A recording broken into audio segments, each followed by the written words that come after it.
আপনারা দেখছেন news now, খবরের নতুন ভাষা। শ্রাবণ মাসের শেষ সোমবার শিবের আরাধনায় ব্রতী হতে প্রস্তুত পুরুষ, মহিলা এবং কিশোরীরা। শিব পূজাকে কেন্দ্র করে রবিবার রাত থেকেই ভক্তদের একাংশ খয়েরপুর ঘাটের উদ্দেশ্যে রওনা দেন পবিত্র জল সংগ্রহের জন্য।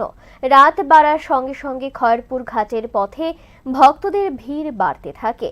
শিবের উদ্দেশ্যে জল সংগ্রহ করে সোমবার পুজো দেওয়ার জন্য ভক্তদের মধ্যে ব্যাপক উৎসাহ এবং উদ্দীপনা লক্ষ্য করা যায়। ঘাট এলাকাতেও উপচে পড়া ভিড়ের ছবি ধরা পড়ে।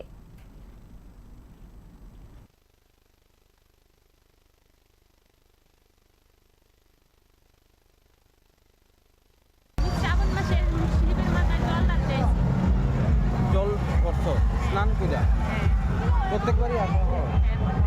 কি চাইলা ভগবানের কাছে? তো সংসারের মঙ্গল, স্বামী যাতে ভালো থাকে, ছেলে মেয়ে যাতে ভালো থাকে। প্রত্যেকবারই আসা হয়। পঞ্চম সোমবার শেষ হলো, আগামী দিন বাবার স্নান করাবো মন্দিরে, তার জন্য জল নিতে এসেছি। প্রত্যেকবারই আসো। হ্যাঁ, প্রত্যেকবারই এসেছি। কি চাইলে ভগবানের কাছে? চেয়েছি, অনেক কিছুই চেয়েছি। প্রত্যেকবারই আসা হয়।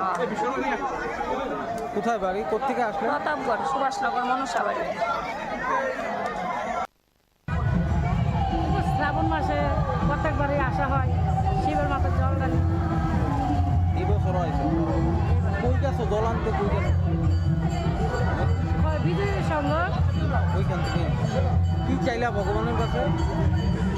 দেশবাসী সবাই যাতে শান্তিতে থাকে, আমরাও যাতে সুস্থ থাকি, সব কিছু